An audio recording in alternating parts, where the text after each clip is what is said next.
그동안 보았던 사도행전의 말씀을 잠깐 멈추고요. 우리 오늘 종료주의를 맞이해서 우리 마가복음 10장 32절로 34절의 말씀을 통해서 우리가 앞에 서서 가시더라 라는 제목으로 오늘 은혜의 시간을 나누도록 하겠습니다. 우리 제목 같이 한번 우리 고백하십시다. 시작. 앞에 서서 가시더라. 우리는 우리 인생에서 전혀 예상하지 못한 고난을 경험할 때 우리 사람들은 각자 다른 반응들을 하게 됩니다. 고난을 경험하게 될 때 우리의 마음, 우리의 자세는 어떠한가? 대부분의 사람은 그 고난을 피하려고 노력하는 사람도 있을 겁니다. 또 어떤 분들은 나에게 왜 이런 일이 일어나는지 괴로워하고 또 스스로를 자책하는 그런 사람도 있을 겁니다. 또 어떤 분들은 이런 고난 속에서도 내가 깨달아야 할 교훈이 무엇이고 하나님께서 가르쳐 주시는 것이 무엇인가를 또 살펴보려고 기도하는 분들도 있을 겁니다. 오늘 본문을 보게 되면 우리 예수님께서 이제 하나님의 때가 되어서 제자들을 데리시고 지금 예루살렘으로 올라가시는 것을 볼 수 있습니다. 그리고 제자들에게 오늘 우리가 본문에서 보았던 말씀처럼 이렇게 말씀하고 계십니다. 우리 다시 한번 33절, 34절의 말씀을 예수님께서 하신 말씀을 같이 읽어봅시다. 시작. 보라, 우리가 예루살렘에 올라가노니 인자가 대제사장들과 서기관들에게 넘겨지매 그들이 죽이기로 결의하고 이방인들에게 넘겨주겠고 그들은 능욕하며 침뱉으며 채찍질하고 죽일 것이나 그는 3일 만에 살아나리라 하시니라. 아멘. 지금 예수님께서 예루살렘을 향해서 걸어가시면서 뭐라고 말씀하십니까? 지금 우리가 가는 길, 더 정확히 말하면 예수님께서 가시는 그 길이 죽음의 길이다라고 말씀하고 있습니다. 그리고 이 죽음은 단순한 죽음이 아니라 34절을 보게 되면 능욕하고 침뱉음을 받으며 채찍질하고 죽게 될 것이다. 한마디로 엄청난 고통을 받다가 죽게 될 것이라고 예수님이 말씀하고 계십니다. 이렇게 예수님은 이미 당신이 어떻게 죽게 될 것이라는 것을 이미 다 알고 계시다라는 것입니다. 그런데 그 사실을 다 아시면서도 지금 그 길을 향해 예루살렘으로 걸어가고 계시다라는 겁니다. 여러분 잘 생각해 보십시오. 매도 우리가 알고 맞는 매랑 모르고 맞는 매랑은 완전히 다릅니다. 마찬가지로 고난도 우리가 미리 알지 못한 채 맞이하게 되면 그래도 조금은 그 고통과 두려움은 좀 덜 갖게 됩니다. 그런데 지금 예수님은 이 모든 상황을 다 알고 계시면서도 불구하고 지금 예루살렘으로 걸어가고 계시다라는 거예요. 지금 이런 상황에서도 예수님은 어떠한 모습으로 지금 걸어가고 계시는가? 오늘 본문을 본 마가복음의 장면이 누가복음에서도 예루살렘으로 가시는 예수님에 대해 자세하게 말씀하고 있습니다. 오늘 우리가 32절의 말씀을 보았는데요. 예루살렘으로 올라가는 길에 예수께서 그들 앞에 서서 가시는데 지금 마가복음에는 그들 앞에 서서 가신다. 똑같이 누가복음 19장에는 이렇게 말씀하고 있습니다. 같이 앞에 띄워놓은 말씀을 읽어봅시다. 시작. 예수께서 이 말씀을 하시고 예루살렘을 향하여 앞서서 가시더라. 지금 마가복음에는 그들 앞에 서서 가시는데 누가복음에는 앞서서 가시더라. 예루살렘을 향해 당신이 지금 어떤 길을 걸어가고 가는지 아시면서도 앞장서서 앞에 서서 당당하게 가시더라. 다시 말하면 예수님은 십자가의 그 길을 가시는 것을 다 알면서도 억지로 가시는 것이 아니라 누군가 떠밀려서 마지못해서 가시는 것이 아니라 오히려 당당하게 앞에 서서 가고 계시다라는 것입니다. 여러분, 지금 예수님께서 죽으러 가시는 길인데 어떻게 이렇게 당당하게 가실 수 있을까?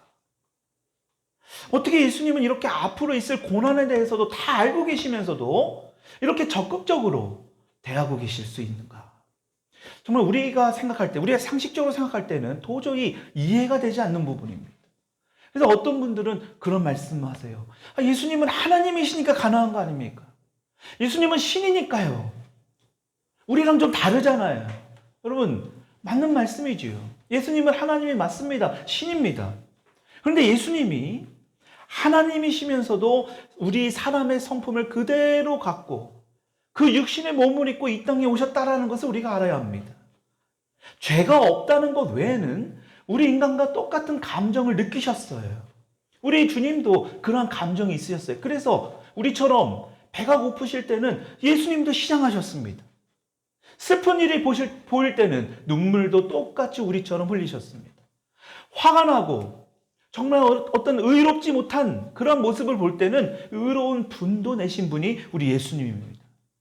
여러분, 이렇게 예수님이 하나님이신 것은 맞지만 우리와 똑같은 인간의 옷을 입고 이 땅에 오셨다라는 사실을 여러분들이 알아야 합니다. 여러분, 그렇다면 우리 예수님은 우리와 똑같은 인간의 몸을 입고 오셨음에도 불구하고 이 땅에 오셨는데 왜 우리와 무엇이 다르길래 똑같은 어떤 두려움을 앞에 두고도 이렇게 다른 모습을 보이시는가? 우리는 이것을 오늘 좀 살펴봐야 합니다. 첫째로 뭐냐? 예수님은 죄가 없으신 분입니다.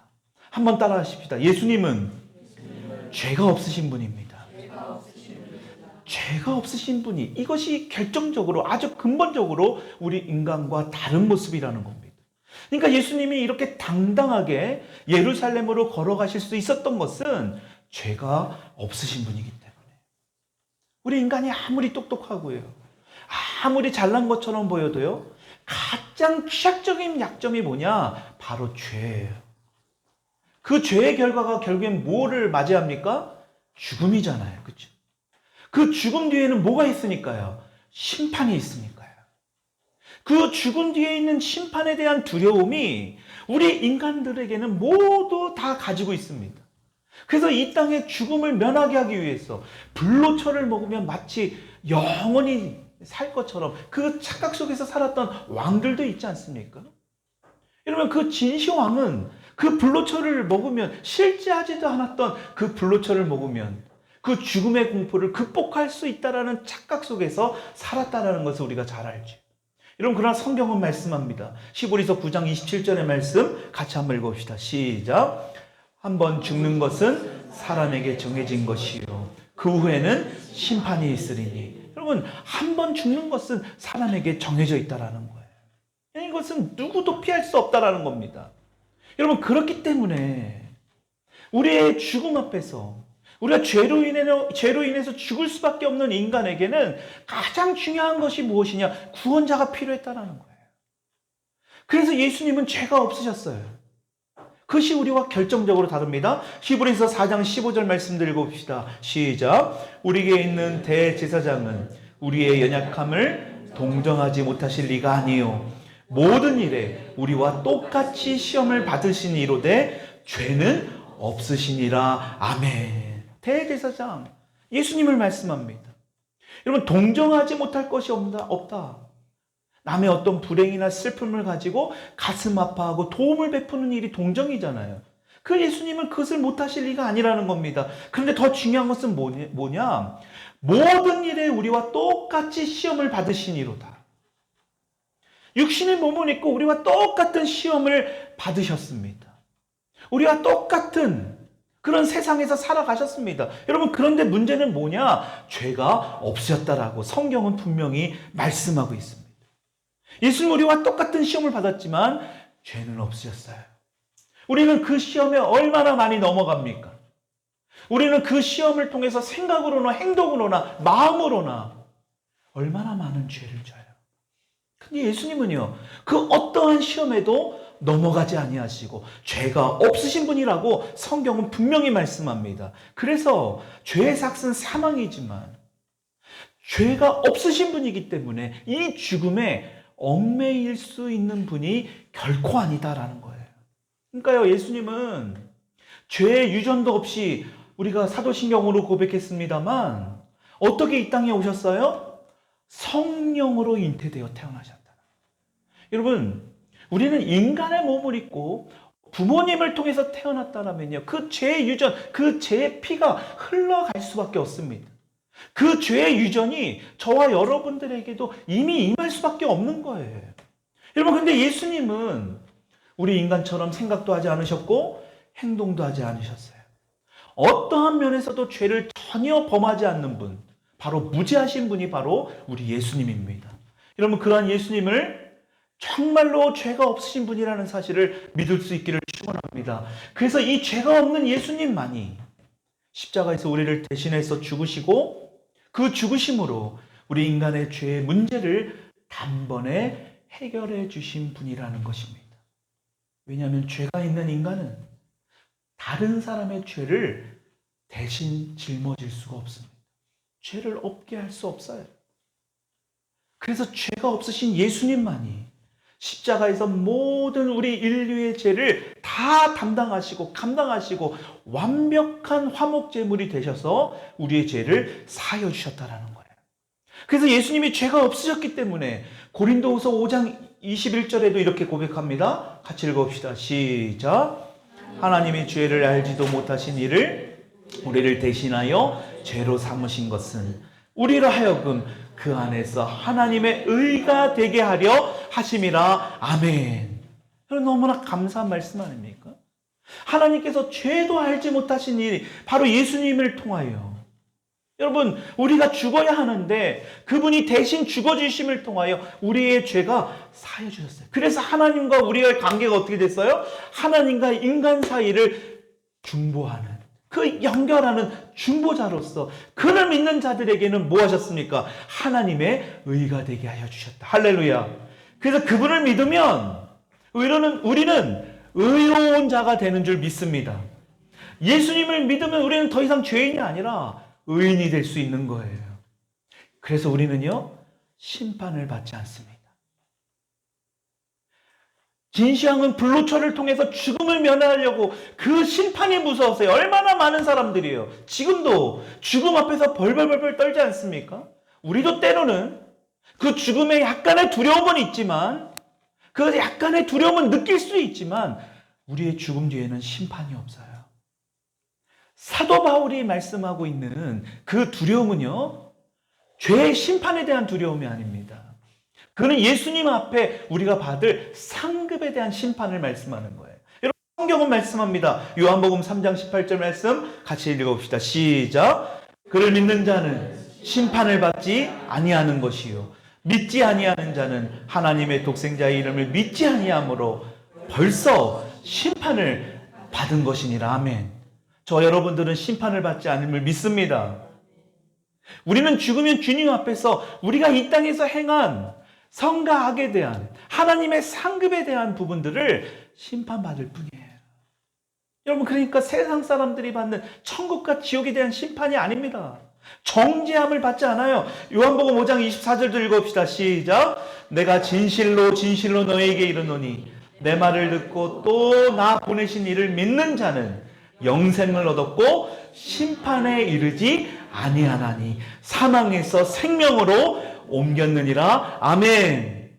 심판에 이르지 아니하나니, 심판받지 않는다라는 거예요. 얼마나 감사합니까?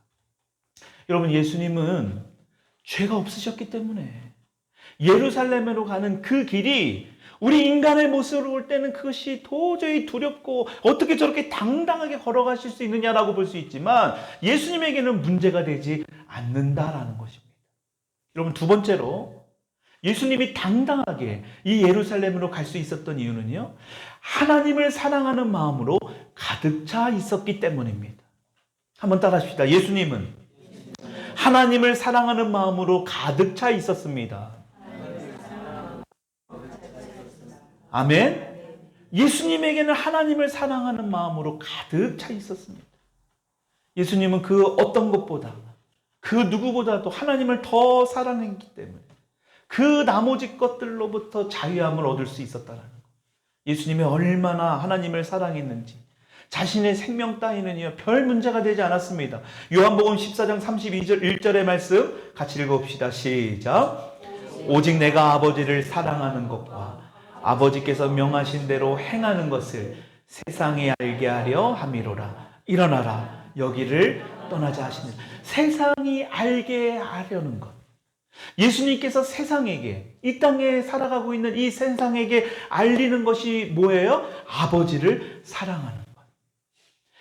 내가 하나님 아버지를, 성부 하나님을 얼마나 사랑하는지를 우리에게 보여주시는 것. 여러분, 그것이 이 땅에서 우리에게 알려주시고자 하는 것이라는 거예요. 그러니까 우리가 두려워하는 이유 중에 하나는요, 우리가 무언가 하나님보다 더 사랑하는 것이 있다라는 겁니다. 내가 두려움을 느낀다라는 것은 그 무언가, 하나님보다 더 사랑하는 그것을 무언가가 뺏기게 될까봐 하는 그 두려움에서도 시작해요. 그러니까 하나님보다 그 대상을 더 사랑하니까요, 그것을 뺏기게 될까봐, 그것을 잃게 될까봐. 여러분, 그래서 그것은 사람이 될 수도 있고 돈이 될 수도 있고 명예가 될 수 있습니다. 하나님보다 그 누구도 사랑해서는 결코 안 돼요. 그래서 그것을 사랑하게 될 때, 그것을 잃게 되고 그것을 빼앗기게 될까봐 하는 그 두려움이 우리를 장악하게 될 수 있습니다. 여러분, 그래서 그것을 하나님보다 더 사랑하는 것이 있다면, 그것을 빼앗길까봐 어떤 두려움이 있다면, 오늘 이 종료주의를 통하여 다 주님 앞에 내려놓을 수 있는 저와 여러분 되기를 축복합니다. 여러분, 그런데요, 내가 그 무엇인가 빼앗길 것에 대해 별거 아니라고 생각한다면, 그 대상이, 그 상대가 사람이든 어떤 사물이든 그것을 별 가치 없게 여기게 된다면, 여러분, 빼앗길까봐 어떤 두려운 그 마음에서부터 자유하게 된다는 거예요. 여러분, 그래서 이전에 귀하게 여겼던 그 어떤 것보다 더 귀하고 가치 있는 하나님을 더 사랑하게 된다면, 이제는 거기서 더 큰 자유함을 얻게 된다는 거예요. 왜요? 하나님은 그것과 비교할 수 없는 분이니까요. 하나님은 우리가 귀하게 여기는 그것하고는 도저히 상상도 할 수 없는 분이니까요. 그분을 사랑할 때 우리는 더 큰 자유함을 얻게 된다는 거예요. 여러분, 예를 들면 실제로 이런 일이 있습니다. 여자가 결혼을 해서 임신하게 되면, 아이를 갖게 된다면 두 가지 마음이 든다고 합니다. 하나는 뭐냐? 내가 생명을 가졌다라는 그 기쁨과 동시에 아이를 낳을 때 겪게 되는 그 고통, 그 해산의 아픔, 여러분, 그것 때문에 두려움도 갖게 된다는 거예요. 그러니까 기쁨과 두려움으로 임신한 10달 동안, 10개월 동안 보내게 된다는 것입니다.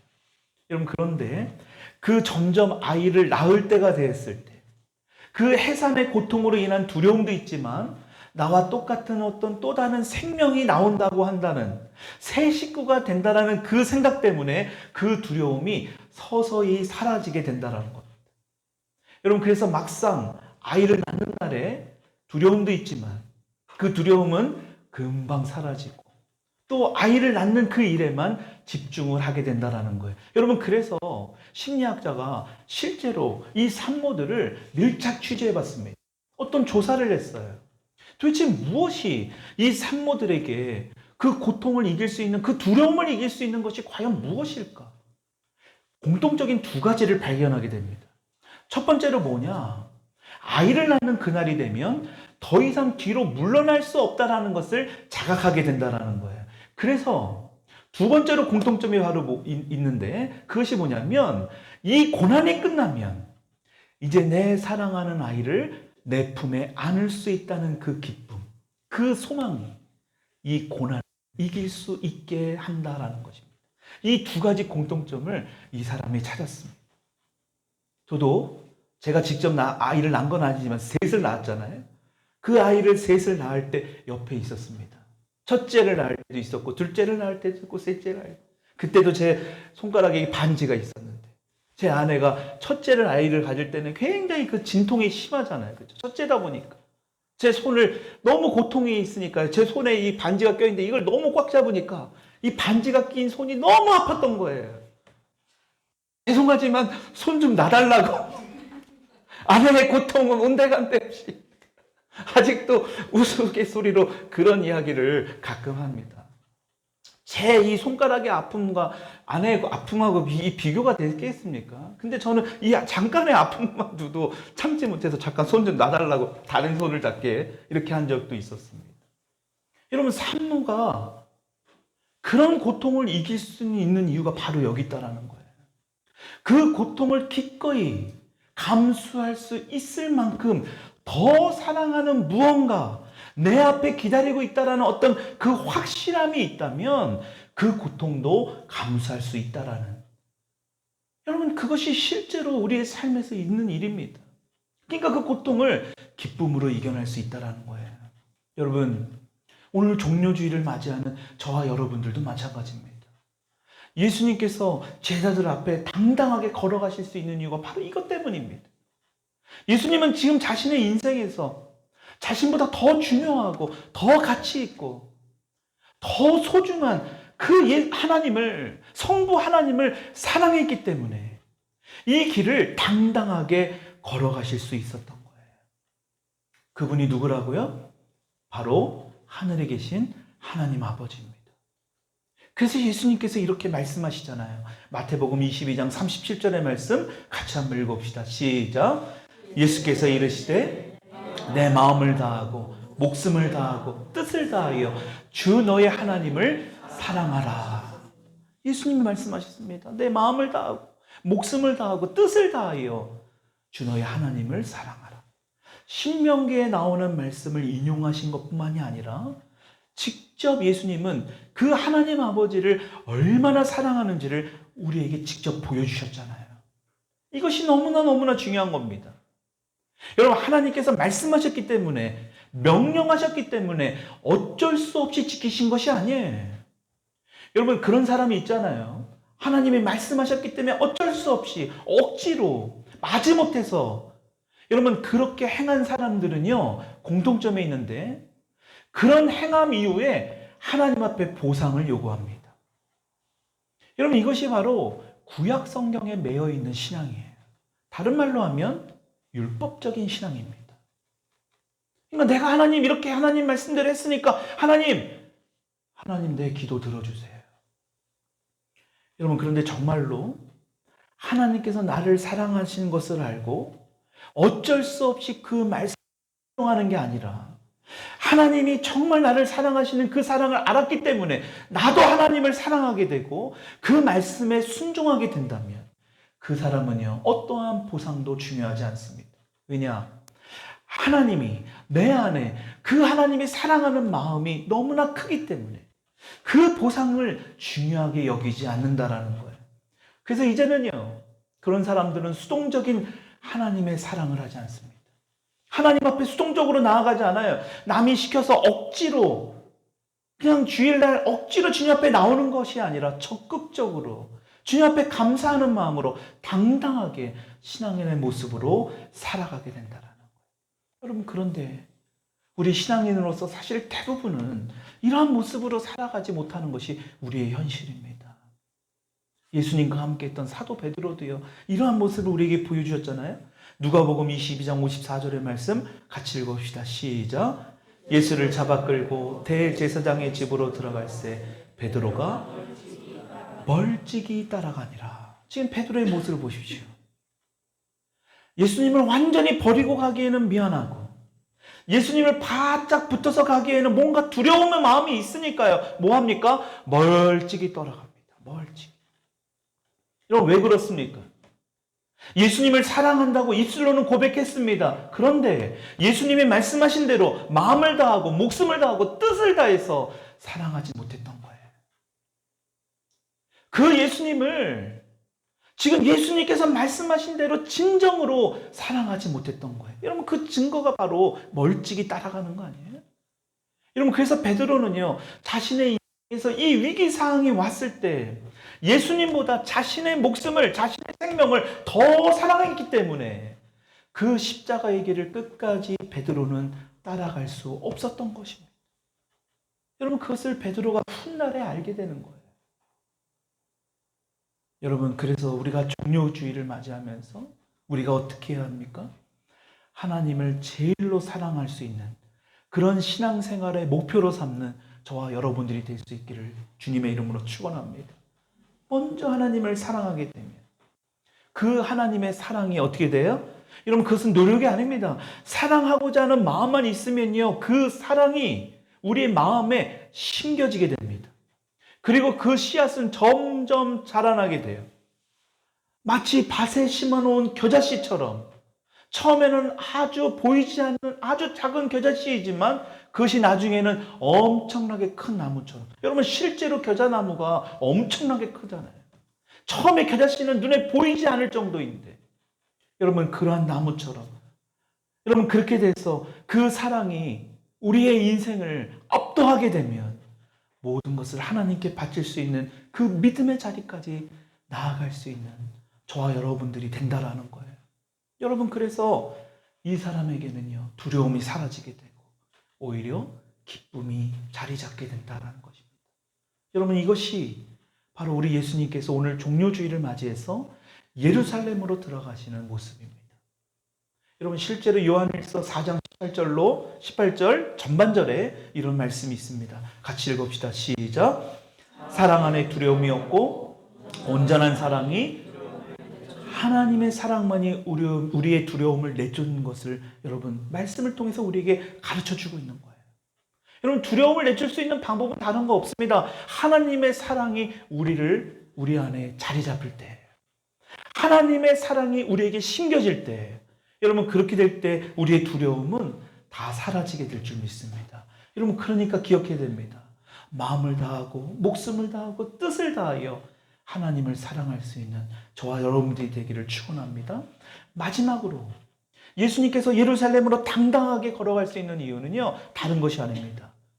부활의 영광이 예수님 안에 있었기 때문이라는 것입니다.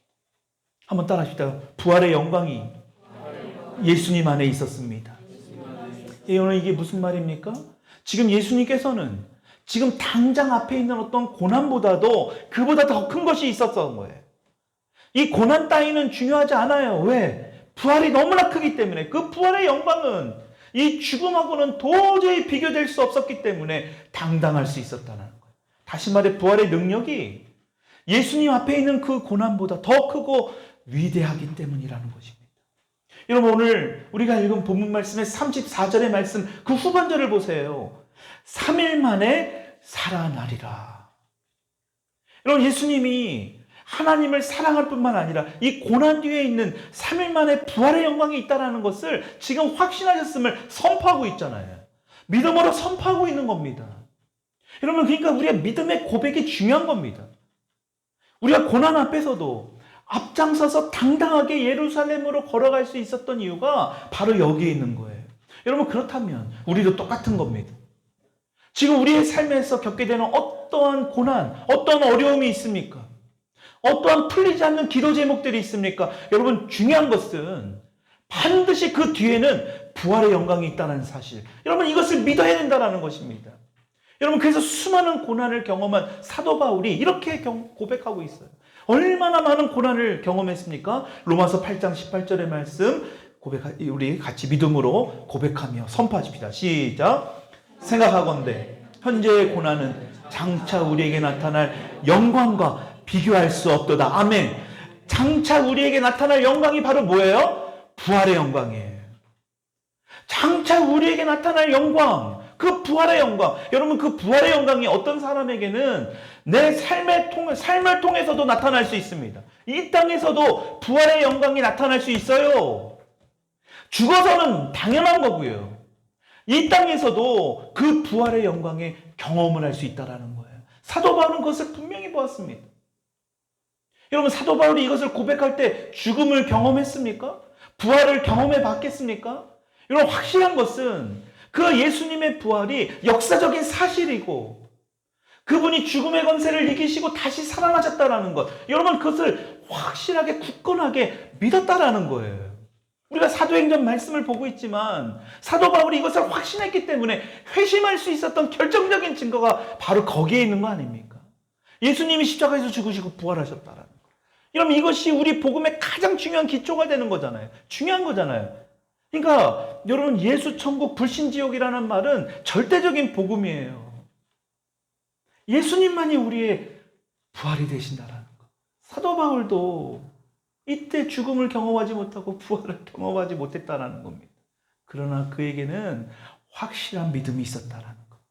오늘 본문의 예수님께서도 3일 만에 살아나니라. 여러분 이렇게 말씀하시고 계시는 것은요. 그냥 머릿속에서 그냥 지식으로만 아는 그런 말씀의 고백이 아니에요. 이 말씀이 정말 믿기지 않은데 이게 정말 사실인가? 정말 긴가민가? 여러분, 그러한 말씀의 고백이 아닙니다. 예수님은 확신하셨습니다. 왜요? 이것을 어떻게 확신하느냐? 예수님이 이 땅의 공생의 시절에요. 성부 하나님과 예수님께서 이 땅에서 사역하실 때 그 성부 하나님께서 모든 약속의 말씀이 단 한 번도 틀린 적이 없었다라는 것. 여러분, 그것을 성자 예수님은 경험하신 거예요. 여러분, 그러니까 그것을 자신 있게 우리에게 말씀하고 있는 거잖아요. 여러분, 그래서 하나님께서 약속하신 대로 그대로 이루어졌잖아요. 실제로 3일 만에 다시 살아나셨잖아요. 여러분, 그렇기 때문에 성자 예수님은요, 이 성부 하나님께서 말씀하신 이 약속이 반드시 이루어진다는 사실을 확실히 믿고 있었던 거예요. 제가 치유 사역을 하면서 가장 먼저 하는 것 중에 하나가요, 저를 믿게 하는 거, 신뢰하는 겁니다. 신뢰. 아무리 명이라도요. 여러분, 그 의사를 신뢰하지 못하면 그 병을 낫기는 쉽지 않습니다. 우리의 마음도 똑같습니다. 신뢰하지 않으면 여러분 결코 우리의 마음의 병도 나을 수가 없습니다. 예수님은요, 우리가 가지고 있는 그 신뢰를 뛰어넘어서요, 절대적으로 하나님 아버지를 믿었어요. 절대적인 신뢰를 갖고 계셨다라는 거예요. 우리 성도들이 겪는 고난이 있습니다. 고난의 이유가 있습니다. 첫째는 자기가 지은 죄, 그 허물 때문에 고난을 겪는 경우가 있죠. 또 어떤 성도들은 훈련을 더 많이 하기 위해서, 그렇죠? 하나님의 자녀, 하나님의 백성이 되기 위해 고난을 허락하는 경우도 있습니다. 어떤 사람은 하나님을 믿지 않는 사람에게 당하는 고난도 있어요. 왜? 주님을 믿게 하려고, 천국 백성으로 인도하게 하려고. 여러분, 그런데 모든 이 고난은요, 공통적으로 하나가 뭐냐? 하나님께서 우리를 너무나 사랑하시기 때문이라는 거예요. 그 고난을 허락하신다라는 거예요. 그러니까 하나님이 허락하지 않는 그 믿음 안에서의 고난은 없어요. 결코 일어날 수 없습니다. 다시 말하면 내가 지금 고난의 길을 걸어가고 있다면 그 고난은 하나님께서 나를 너무나 사랑하시기 때문에, 그리고 그 끝은 부활의 영광까지 저와 여러분들이 함께 하기를 원하시는 하나님 아버지의 뜻이 있다라는 사실을 믿을 수 있기를 축원합니다. 여러분, 그렇다면요, 나를 사랑하시는 그분이 나를 고난의 길로 허락하셨다면 그 길은 결코 잘못된 길이 아니라는 거예요. 한번 따라합시다. 그 길은 축복의 길이고 은혜의 길입니다. 여러분, 그래서 두려워할 이유가 하나도 없습니다. 무서워할 이유도. 오늘 제자들도 보십시오. 제자들은 지금 상황이 예수님께서 너무 당당한 거예요.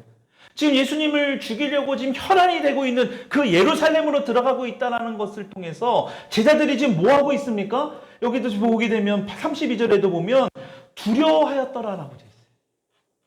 예수님과 함께 있는 이 자들도 두려워했어요. 그런데 어떻게 보면 저희는 지금 예수님을 눈으로 보지는 않잖아요. 그렇죠? 육신의 몸을 입고 이 땅에 오신 건 아니잖아요. 그럼에도 불구하고 우리가 받는 그 두려움은요, 이 제자들과 이 받는 그 두려움하고는 차이가 다르다라는 거예요. 그러니까 여러분 보십시오. 예수님과 함께 있는 이들도 두려워했는데 저희 같은 사람들은요, 두려워 안 할 수가 없는 겁니다. 두려움을 인정해야 돼요. 근데 우리가 해야 될 건 바로 뭐냐?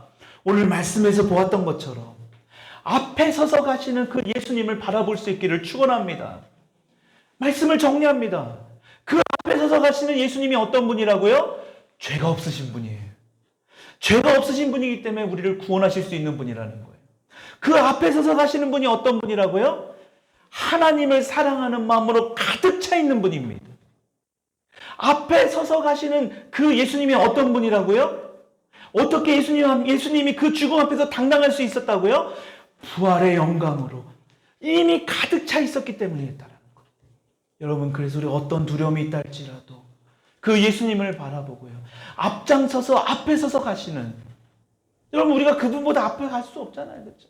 앞에 서서 가시는 그분만을 바라보고 그분 앞에 순종하며 나아갈 수 있는 저와 여러분이 될 수 있기를 주님의 이름으로 축원드립니다. 우리 같이 이 시간 기도하십시다.